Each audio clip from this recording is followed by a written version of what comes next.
പരാജയം. ഇനി മുന്നോട്ട് ഇങ്ങനെ മുന്നോട്ട് ഇതെങ്ങനെ മുന്നോട്ട് അങ്ങനെ തന്നെയാണ്. അത് കുറച്ച് കാലഘട്ടത്തെ സംബന്ധിച്ച് നമുക്ക് അത് എന്ത് പ്രളയം വന്നു കഴിഞ്ഞാലും അതിൽ നിന്ന് വിട്ടുപോകുന്ന ലക്ഷണം കാണുന്നില്ല. അത് നമ്മുടെ ഒരു ഇതായിട്ട് തന്നെ പറയാം. പ്രവചനം എന്നല്ല, അത്രയും ജനങ്ങളിൽ ആ ചക്രവർത്തി യോഗം ഉണ്ടല്ലോ, ലോകം മുഴുവൻ അദ്ദേഹത്തിൻ്റെ പേരിന് ആ ഗൗരവം നിലനിർത്തിക്കൊണ്ട് പോവാം. ആരായാലും കേരളത്തിന്റെ ഒരു ഭാവി ഇല്ല, രാഷ്ട്രീയ ഭാവി ഞാൻ അങ്ങനെ പ്രവചിക്കാനാണ്. പേഴ്സണലായാലും നീ ഇത് ഇവിടെ കാണും. പേഴ്സണലി ഞാൻ പറയുന്നില്ല. അത് കാരണം ചില അത് മാറിയും വരും.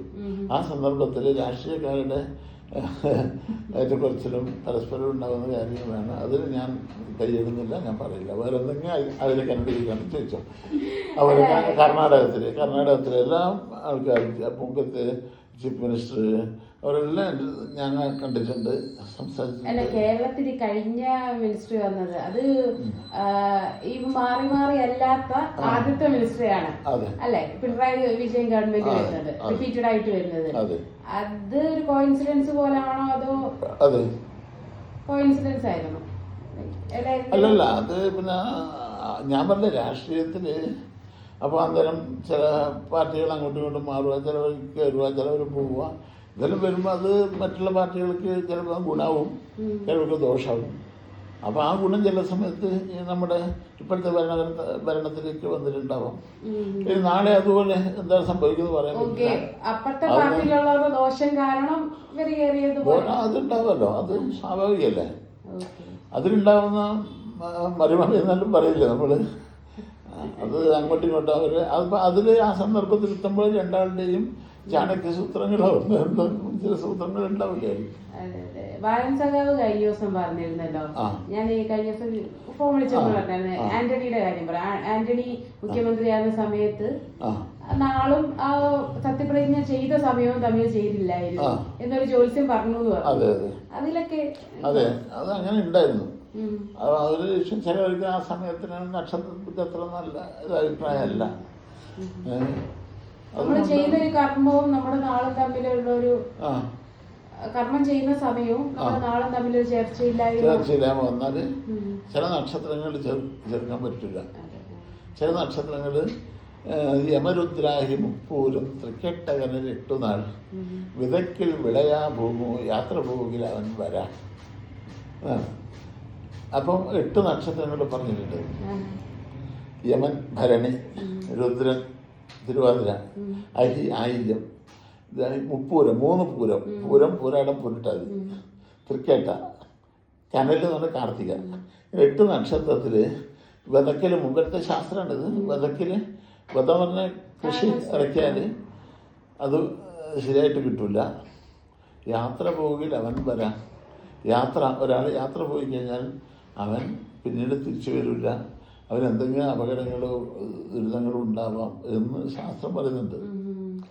അത് ഈ 8 നക്ഷത്രത്തിനെ പറ്റി പറയാം. അതിപ്പോൾ അതിൻ്റെ ചില പാതകളും കാലം നോക്കിയിട്ടാണ് ചിലവർ കാര്യങ്ങൾ നടത്തിപ്പോകുന്നത്. ഞാൻ കേരളത്തിന്റെ പറഞ്ഞു രാജ്യത്തിന്റെ കാര്യം, രാജ്യം ഇനി മുന്നോട്ട് ഇതെങ്ങനെ മുന്നോട്ട് അങ്ങനെ തന്നെയാണ്. അത് കുറച്ച് കാലഘട്ടത്തെ സംബന്ധിച്ച് നമുക്ക് അത് എന്ത് പ്രളയം വന്നു കഴിഞ്ഞാലും അതിൽ നിന്ന് വിട്ടുപോകുന്ന ലക്ഷണം കാണുന്നില്ല. അത് നമ്മുടെ ഒരു ഇതായിട്ട് തന്നെ പറയാം. പ്രവചനം എന്നല്ല, അത്രയും ജനങ്ങളിൽ ആ ചക്രവർത്തി യോഗം ഉണ്ടല്ലോ, ലോകം മുഴുവൻ അദ്ദേഹത്തിൻ്റെ പേരിന് ആ ഗൗരവം നിലനിർത്തിക്കൊണ്ട് പോവാം. ആരായാലും അത് ആ ചക്രവർത്തി യോഗം മായാൻ കുറച്ചും കൂടെ കാലഘട്ടമുണ്ട്. സമയത്തൊന്നും മാഞ്ഞു വരില്ല. ഇപ്പൊ ഗോവിന്ദൻ മാഷിന്റെ വിഷയം വന്നത്, ഇപ്പൊ ഈ കമ്മ്യൂണിസ്റ്റ് നേതാക്കന്മാരോട് സാറിന് അടുപ്പമുണ്ട്. നവകേരള സദസ് വന്നപ്പോഴത്തേക്കിന് മുഖ്യമന്ത്രിയുടെ ഗസ്റ്റ് ലിസ്റ്റ് ഉണ്ടായിരുന്നു, കണ്ണൂർ പ്രോഗ്രാം വന്നപ്പോ സാറ് പറഞ്ഞിട്ടുണ്ടായിരുന്നു. ഇപ്പൊ എങ്ങനെയാണ് അവരുമായിട്ടുള്ളൊരു ബന്ധമാണ് കമ്മ്യൂണിസ്റ്റുകാരന്? ഞങ്ങളെ നാട് കമ്മ്യൂണിസ്റ്റിന്റെ നാടായിരുന്നു ഒരു കാലഘട്ടത്തിൽ. ഞങ്ങൾ വളർന്നതും ഞങ്ങളുടെ എല്ലാം നമ്മുടെ ഗ്രാമം ആ ഒരു കണ്ടോത്ത് എന്നാണ് ഗ്രാമത്തിൽ. മറ്റൊരു പാർട്ടി അവിടെ ഇല്ല. അപ്പം നമ്മളെല്ലാം ഒരേ പാർട്ടിയിൽ വിശ്വസിച്ച് വന്ന് പോയതാണ്. പിന്നെ അതിങ്ങനെ പരമ്പരയായിട്ട് ഇങ്ങനെ വന്നല്ലോ. അപ്പം കോൺഗ്രസ് ആണോ? കോൺഗ്രസും ഞങ്ങൾ തന്നെ. പിന്നീടാണ് നമ്മൾ കുറച്ചും കൂടെ കഴിഞ്ഞ വരെ കോൺഗ്രസിന്റെ കാര്യത്തിലേക്ക് നമ്മൾ വരുന്നത്. നമ്മൾ അങ്ങനെയുള്ള ഒരു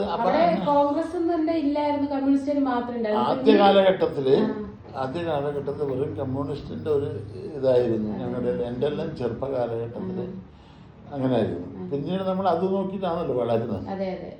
പിന്നീടാണ് നമ്മൾ രാഷ്ട്രീയത്തിൽ നമുക്ക് കുറേ അറിവിന് ശേഷമാണ് മറ്റുള്ള രാഷ്ട്രീയങ്ങളിൽ മനസ്സിലാകുന്നത്. പക്ഷെ എങ്കിലും നമുക്ക് എല്ലാ രാഷ്ട്രീയ പാർട്ടികളോടും ഞങ്ങൾക്ക് വിശ്വാസമുണ്ട്. അവർ എന്നെ സ്നേഹിക്കുന്നുണ്ട്, ഞാൻ അവരെ സ്നേഹിക്കുന്നുണ്ട്. അവർക്ക് അവരടുത്ത് എന്തെങ്കിലും വന്നു കഴിഞ്ഞാൽ എന്തെടുത്ത് വന്നാലും നമുക്ക് ചെയ്യാൻ പറ്റുന്നത്, സഹായിക്കാൻ പറ്റുന്നത് ചെയ്യാൻ പാർട്ടിക്കാരും.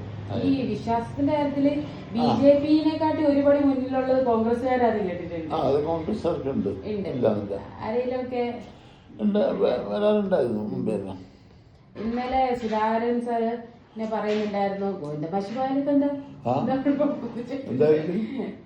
സുധാകരൻ വന്നിട്ടുണ്ട്. ജാഥം നോക്കാൻ വന്നിട്ടൊന്നുമില്ല. വിശ്വാസം കുറവൊന്നുമില്ല. നമ്മളെല്ലാം അത്ര അടുത്തുള്ളവരല്ലോ. ഞാൻ പറയും ജ്യോതിഷത്തിന് വിശ്വാസമില്ലായ്മ ഇരിക്കട്ടെ, അത് അവരവരുടെ ധർമ്മമാണ്. ജ്യോതിഷക്കാരൻ എപ്പോഴും ഒരു വ്യക്തിയല്ലാതിരിക്കുക, മനുഷ്യനല്ലാതിരിക്കുക. ഞാനൊരു മനുഷ്യനല്ലേ, സൗഹൃദമല്ലേ നമുക്ക് ഏറ്റവും വലിയ. പക്ഷെ നമ്മുടെ ഇപ്പോൾ എല്ലാവരും നമ്മുടെ MLA, നമ്മുടെ ബാക്കിയുള്ള സെക്രട്ടറിമാർ, ഏരിയ സെക്രട്ടറിമാർ എല്ലാം നമ്മുടെ സ്വന്തം സുഹൃത്തുക്കൾ, സ്വന്തം അന്യന്മാരല്ലേ, സഹോദരങ്ങളല്ലേ ഞങ്ങളെല്ലാവരും. അതുപോലെ കോൺഗ്രസ്സിൽ നമ്മളെ ഇവിടെ പയ്യന്നൂരിൽ ഇപ്പം നമ്മുടെ ജയനാണ്, PC ജയൻ, അവരെല്ലാം നമ്മുടെ സ്വന്തം അന്യൻകുട്ടിയാണ്. അപ്പം BJPന്റെ ആൾക്കാർ നമ്മുടെ ആൾക്കാരല്ലേ. കോൺഗ്രസ് ആണ്, മുല്ലപ്പള്ളി ജയപ്രകാശ്, അവരും നമ്മുടെ അവരെല്ലാം ജാതകം നോക്കാൻ വിചാരിക്കണ്ട. ഉണ്ടാവും. മുമ്പെല്ലാം 4 മണി, 4 മണിക്ക് എണീച്ച് എല്ലാം തിരിച്ച് പഠിക്കാൻ തുടങ്ങിയതാണ് പണ്ട്. അത് പറഞ്ഞ് അതിനെ കുറേശ്ശെ നമ്മളിതെല്ലാം പഠിച്ചു തീരണ്ടല്ലേ. ബൈഹാർട്ടായിട്ട് ഇല്ലെങ്കിൽ ഇതൊന്നും നമുക്ക് പഠിക്കണം, പഠിപ്പിച്ചു തരും. അതല്ലേ നമ്മുടെ ഗുരുനാഥന്മാർ, ക്ഷമാഷ്. അല്ല, ആരും ഒരാളുണ്ടോ സഹായത്തിന് ഇതല്ല. നമ്മുടെ മോനുണ്ടാവും, പിന്നെ മരുമക്കളുണ്ടാവും, ആരായിട്ടുണ്ടാവും.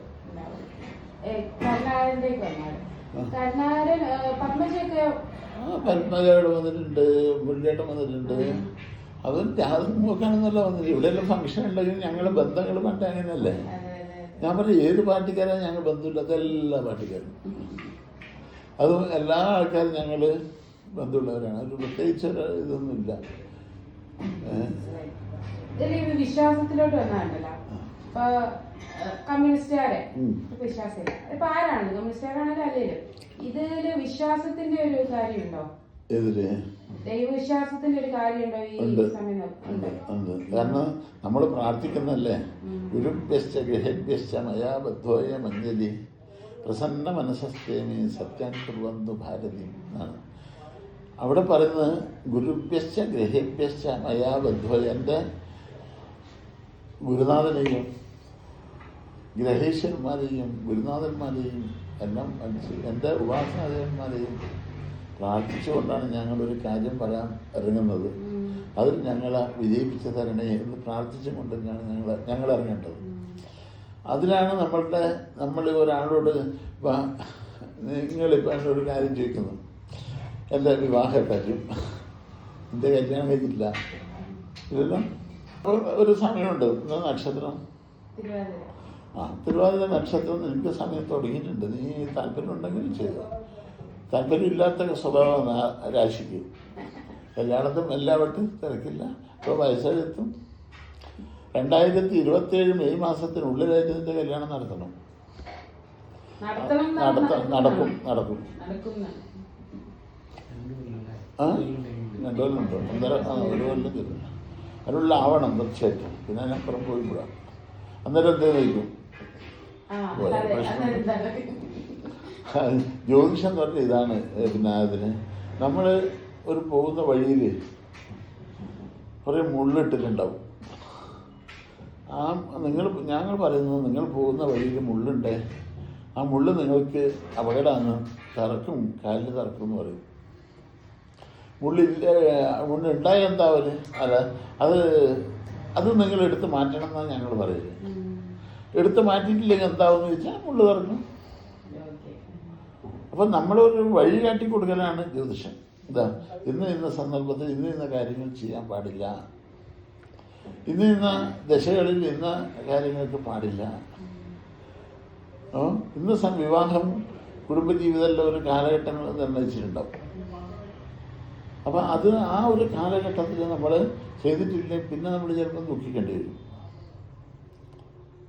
അതാണ് കാല സമയ നിർണ്ണയം ചെയ്യണം ഒരു ജ്യോതിഷക്കാരൻ. ഇല്ലെങ്കിൽ നീ എൻ്റെ അടുത്ത് പോവാം, ഞാൻ പറഞ്ഞത് എനിക്ക് നടക്കും. മറ്റു മതത്തിലുള്ളവർക്കും പോകുന്നുണ്ട്. ചില ആൾക്കാർ ചില ആൾക്കാർ ഒരു ജാതകം തന്നെ ഉണ്ട്. നമ്മുടെ നാട്ടിൽ ചില ആൾക്കാർക്ക് ജാതകം ജനിച്ച സമയത്ത് ചിലവർക്ക് ഫലം പറയാൻ വേണ്ടിയിട്ട് രാശി അവരുടെ ഡേറ്റ് ഓഫ് ബർത്ത് തന്നെ നമ്മളെ നക്ഷത്രം നോക്കിയെടുത്തിട്ട് ഫലം പറയും. പറ്റും. അതിന് സമയം ഉണ്ടാവില്ലേ? അത് നോക്കിയാൽ നമ്മൾ അത് തൽക്കാല രാശി എന്ന് പറയുന്നത്. രാശി വെച്ചിട്ട് നമുക്ക് ഫലം പറയുന്നത്. ആ സമയത്ത് ടൈം അഡ്ജസ്റ്റ് ചെയ്യും. എനിക്ക് അത്ര ഉണ്ട്. പക്ഷെ ഉണ്ടെന്ന് പറഞ്ഞാൽ ഒരാളുടെ വിശ്വാസമാണ്. കൈരേഖയുണ്ട്, അത് നോക്കുന്നുണ്ട്. അത് ഒരാളുടെ ഇതാണ്. പക്ഷെ ശാസ്ത്രീയമായിട്ടൊരു വശമൊന്നുമില്ല അതിന്. ജ്യോതിശാസ്ത്രം എന്ന് പറഞ്ഞാൽ ജ്യോതിശാസ്ത്രം ഇല്ല. ജ്യോതിശാസ്ത്രം എന്ന് പറഞ്ഞു കഴിഞ്ഞാൽ പണ്ട് ഋഷീശ്വരന്മാർ എഴുതി വെച്ചാണ്. അവിടെ ഹോരാശാസ്ത്രം മുതലായ പ്രബലമായ ഗ്രന്ഥങ്ങളുണ്ട്. ആ ഗ്രന്ഥത്തിന് അന്ന് ഋഷീശ്വരന്മാർ എഴുതി വെച്ച ഗ്രന്ഥങ്ങളാണ്.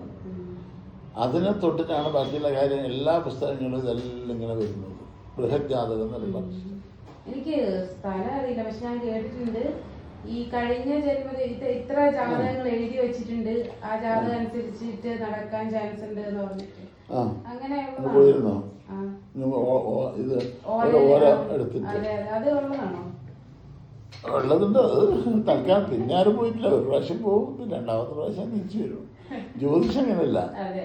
ജ്യോതിഷം പിന്നീടും വരും. മറ്റുള്ളടത്ത് എൻ്റെ അടുത്ത് കുറേ ആൾ വന്നിട്ടുണ്ട്. അവിടെ പോയി കൃത്യമായിട്ട് ഇങ്ങനെ പറഞ്ഞു അടുത്ത പോക്കിലതൊന്നും ഉണ്ടാവില്ല.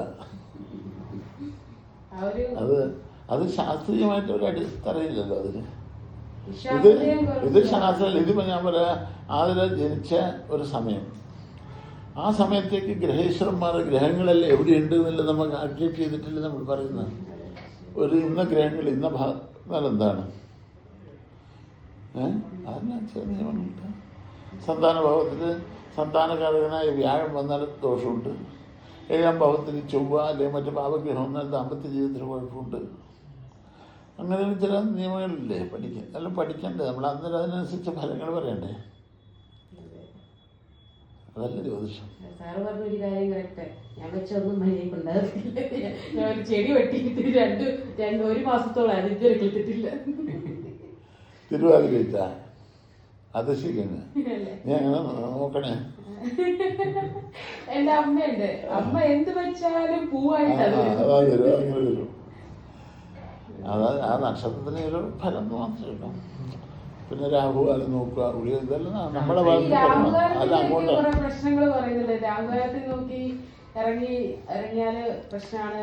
രാഹുകാലത്തിന് നമ്മുടെ നാട്ടിലൊന്നും അത് വലിയ പ്രായത്തിലില്ല. അത് ശാസ്ത്രീയമല്ല. ഞങ്ങളുടെ രണ്ടാം കല്യാണം കഴിഞ്ഞത് നല്ല രാഹുകാലത്തിന്. ഞങ്ങളിന്ന് വളരെ അല്ല ആ സമയത്ത് തന്നെ നമ്മൾ ഇറങ്ങിന് അതിൽ പറഞ്ഞിന് എൻ്റെ ഇളയച്ചൻ പറഞ്ഞ മുഹൂർത്താണ് യാതൊരു ശാസ്ത്രം. അത് രാഹുകാലം തർക്കൊന്നുമില്ല. ഞങ്ങൾ എൻ്റെ വിനോദനല്ലേ നമുക്ക് കൈ പിടിച്ചു തരുന്നു. ആ ബ്ലെസ്സിങ് ഞങ്ങൾക്കുണ്ട്. ഞങ്ങൾ രണ്ടാളും വളരെ ഹാപ്പിയായി ജീവിക്കുന്നുണ്ട്. ഇന്ന് വരെ ഞങ്ങൾ തമ്മിൽ ഗുസ്തി പിടിച്ചിട്ടില്ല. എനിക്ക് 1980 അതിൻ്റെ സാഹചര്യം ഞങ്ങൾക്കുണ്ടായില്ല. അവിടെ എന്നോടും ഒരു മോശമായിട്ട് വർത്തമാനം പറയാൻ വേണ്ടിയിട്ട് എനിക്ക് അവളോടും പറയാനില്ല. ഞങ്ങളുടെ ഒളിച്ചെത്രയാണ്, ഞാൻ പൂരാണ്. മദ്യമരിച്ചില്ല പേരില്, പക്ഷെ ദീർഘമുണ്ട്.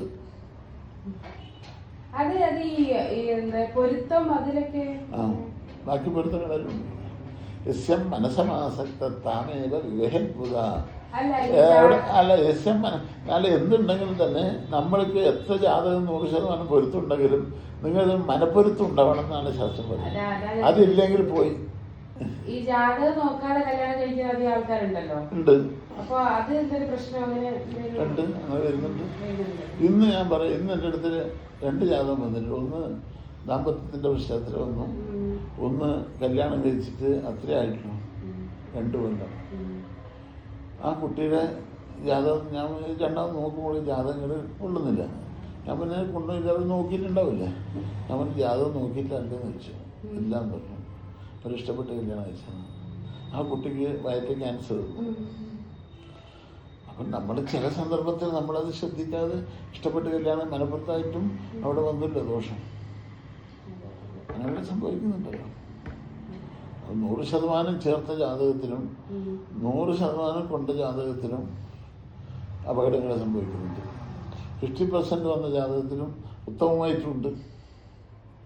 അതിന് നമ്മുടെ എന്താ വെച്ചാൽ അവിടെയാണ് മാനസികമായിട്ടുള്ള പൊരുത്തങ്ങൾ. 2 കുടുംബങ്ങളും 2 കുട്ടികളുടെ ആ മനപ്പൊരുത്തങ്ങൾ പൂർണ്ണമായിട്ടുണ്ടെങ്കിൽ അങ്ങനെ ജാതകം നമുക്കവിടെ ഇതല്ല. നമുക്ക് ആ മനപ്പൊരുത്തം ശാസ്ത്ര ആചാര്യം തന്നെ പറയുന്നുണ്ട്. വിശ്വം മനസ്സമാസക്ത താമേ. നിങ്ങൾക്ക് പൊരുത്തങ്ങൾ കുറഞ്ഞാലും മനപ്പൊരുത്തമുള്ള ഒരു കുടുംബമാണെങ്കിൽ നിങ്ങൾ ചെയ്തോ. അതാണ് ശാസ്ത്രം. എനിക്കാ ഭാവി എന്ന് പറഞ്ഞാൽ കുറേ 2-3 സ്ഥലത്തു നിന്ന് ഞാൻ രക്ഷപ്പെട്ടിട്ട് ഒരു ഹാർട്ട് ഫുൾ ഓപ്പറേഷൻ ചെയ്തിട്ട് ഹാർട്ടിനെ ക്ലീൻ ചെയ്ത് വെച്ചാണ്. ഇവിടെ ഭാഗ്യം കൊണ്ട് ഞാനിങ്ങനെ ഉണ്ട്. കൊറോണ വന്ന സമയത്ത് ശരിക്ക് ബോഡി പടുത്ത് വരുന്ന ഒറ്റ കത്തിരുന്നു. ആ സമയത്ത് അവിടുന്ന് ഞാൻ രക്ഷപ്പെട്ടത്. ഏതിന്? പക്ഷെ അവിടെ ഒന്നും നിങ്ങൾ എന്ത് രോഗം ഉണ്ടായാലും ആത്മവിശ്വാസമല്ലേ ഇതിന്. ഞാൻ എനിക്ക് ഡോക്ടർ പറഞ്ഞ 50-60 ആണെന്ന്. 50 നിങ്ങൾക്ക് 60 നിങ്ങൾക്ക് ലെസ്സാണ്. 40% നിങ്ങൾക്ക് ഞാൻ ഗ്യാരണ്ടി തരുന്നു. എനിക്ക് മതി 40 അത്ര കിട്ടിയാൽ മതി. ഹാർട്ട് ഓപ്പറേഷൻ ചെയ്തു, ഹാർട്ട് ക്ലീൻ ചെയ്തിട്ടാണ് വെച്ചു. ബ്ലോക്കൊന്നുമില്ല. അപ്പോൾ എൻ്റെ ലൈഫിൽ അത്ര നമുക്ക് അങ്ങനെ ഒന്നും ചിന്തിക്കുന്നില്ല.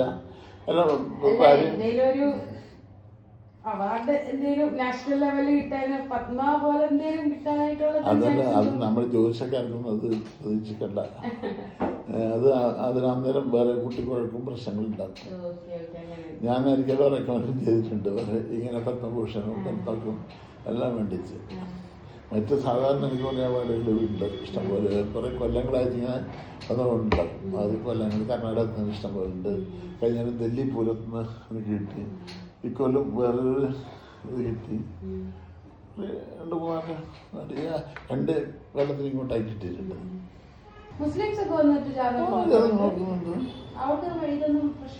രാശി വെച്ചിട്ടല്ലേ നാളെ ചിലവർ നോക്കി നോക്കും. യാതൊന്നും നോക്കി നോക്കും. ക്രിസ്ത്യൻസില്ലേ, ക്രിസ്ത്യൻസ് നോക്കുന്നുണ്ട്. ആൾക്കാരെല്ലാം നമ്മൾ ജ്യോതിഷത്തിനെ പറ്റി ആർക്കും തള്ളാനൊന്നും പറയില്ല. ഇവരിങ്ങനെ പ്രസംഗിച്ചെടുക്കുന്നതല്ലേ. കുറച്ച് ആത്മവിശ്വാസം കൂടെ കിട്ടുമെന്ന് തോന്നുന്നല്ലേ. ആത്മവിശ്വാസം എന്ന് പറയുന്ന സാധനം പിന്നെ നമ്മളെ ഒരു അഡ്വൈസ് അല്ലേ. അതിൽ ഞാൻ പറയും, ചില കുട്ടികളുടെ വിദ്യാഭ്യാസത്തിൻ്റെ അടുത്ത് എത്തുമ്പം കുട്ടികളെ പഠിക്കാനൊക്കെ ആവില്ല, ഇതാവില്ല എന്ന് പറഞ്ഞിട്ട് കുട്ടികളെ രക്ഷകർത്താക്കന്മാരായിട്ട് കൊസർത്തുന്നുണ്ട്. ഈ സന്ദർഭത്തിൽ ചിലപ്പോൾ അവർ കൂട്ടിയിട്ട് വരും, ഇല്ല അമ്മ വരും, ഞാൻ പറഞ്ഞു അവർ കൂട്ടിയിട്ട് വാ. അങ്ങനെ എത്ര കുട്ടികളെ ഞാൻ ശരിയാക്കി എടുത്തിട്ടുണ്ട്. ഞാൻ അവനോട് പറയും, മോനെ നിന്റെ ഫ്യൂച്ചർ നിനക്ക് ഈ ഒരു കൊല്ലം നീ കഷ്ടപ്പെട്ടാലേ, കഷ്ടപ്പെട്ട് കഴിഞ്ഞാൽ നിനക്ക് നിന്റെ ലൈഫ് നീ എവിടെയെത്തി. അതിങ്ങനെ കുട്ടികളെ നമ്മൾ ബോധ്യപ്പെടുത്തിക്കാനായിട്ട് കൊടുക്കാനുള്ള അതാണ് ഞങ്ങളെ കൊണ്ട് പറ്റുന്ന ഒരു അഡ്വൈസ്. ദാമ്പത്യം അങ്ങെത്തി, ഡൈവേഴ്സിറ്റിയിലെത്തി ഞാൻ എത്രയോ കുട്ടി ശരിയാക്കി എടുത്തിട്ടുണ്ട്. അവരാണ് കാര്യങ്ങൾ മനസ്സിലാക്കി എല്ലാ പ്രാവശ്യങ്ങളും പറഞ്ഞ് അവരെ നമ്മൾ അഡ്വൈസ് കൊണ്ട് ഞാൻ ശരിയാക്കി. അപ്പം ചില രോഗികൾ വരും, രോഗികളോട് ഞാൻ പറഞ്ഞ ഉടനെ നിങ്ങൾ ഇന്ന രോഗമാണെന്ന് പറഞ്ഞാൽ പറഞ്ഞാൽ അവർ അന്നേരം തന്നെ മരിക്കും ഇല്ലേ. അവരെ നമ്മൾ എത്ര ആശ്വസിപ്പിക്കുന്നു, നിങ്ങൾ ദീർഘായുസുണ്ട്, നിങ്ങൾ രോഗത്തിന് ശമനമുണ്ട്, ഭയപ്പെടണ്ട ഇതെല്ലാം പറഞ്ഞാൽ അവർ എത്രയോ ആശ്വാസം കിട്ടിയവിടെ. അങ്ങനെ ഒരു നല്ല അഡ്വൈസിലൂടെ പോകുമ്പോഴാണ് ജ്യോതിഷം വെറും ശാസ്ത്രം കൊണ്ട് മാത്രമല്ല മറ്റും അവർക്ക് കൊടുക്കാൻ പറ്റുന്ന അഡ്വൈസുകളാണ്. ജാതകമൊന്നും നോക്കാതെ ജീവിക്കുന്നുണ്ട്. മുസ്ലിംസ് നോക്കുന്നുണ്ടോ, ക്രിസ്ത്യൻസ് നോക്കുന്നുണ്ടോ, ഹിന്ദുക്കളുണ്ട്. ഇല്ല അല്ല നോക്കാത്തവരുണ്ട്. പക്ഷെ അവർക്കൊരു കുഴപ്പമായിട്ടൊന്നുമില്ല. അങ്ങനെ ഞാൻ പറഞ്ഞ അവിടെയാണ് വിശ്വാസം. സ്വാമി വിശ്വാസം ഫലദായീനാണ്. ആ ഒരു ധൈര്യം, കോൺഫിഡൻസ് എല്ലാവരും ഉണ്ട്. ജാതകം ഉണ്ടാവണമെന്നൊന്നുമില്ല. അല്ല ഇല്ലില്ല, ഞാൻ ഒന്നും പറയേണ്ടി വന്നില്ല. മാഷ അങ്ങനെ വന്നത് അല്ല. മാഷ ഈ ലോകം